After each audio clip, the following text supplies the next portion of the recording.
आम्ही मराठा आरक्षणासंदर्भात पुन्हा बैठक बोलावू, पवारांनी त्या बैठकीला यावं. मुख्यमंत्री शिंदेंचं सर्वपक्षीय बैठकीवरून वक्तव्य.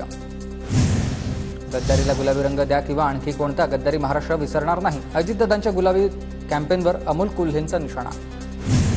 राष्ट्रवादी पक्ष आणि चिन्हाबाबत उद्या सुप्रीम कोर्टात सुनावणी. नागालँडमधील आता आमदार अपात्रता प्रकरणाची देखील उद्याच सुनावणी होईल. एकटा जीव सदाशिव लाडका भाऊ कुणी राहिलाच नाही. मुख्यमंत्री शिंदेंकडून हिंगोलीच्या सभेत उद्धव ठाकरेंवर टीकास्त्र. मुख्यमंत्री शिंदेंकडून अप्रत्यक्षरित्या संतोष बांगर यांची उमेदवारी जाहीर. बांगर यांचं काम पाहता 50,000 मतांचं लीड मिळालंच पाहिजे असं वक्तव्य.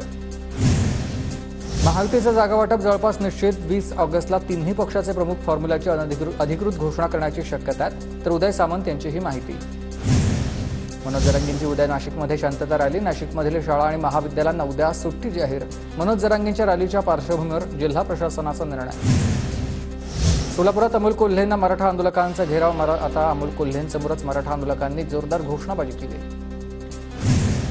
राज ठाकरे 20 ऑगस्टपासून विदर्भ दौऱ्यावर. विदर्भ दौऱ्यात तापा अडवल्यास तिथेच चोप देणार, मनसैनिकांचा इशारा.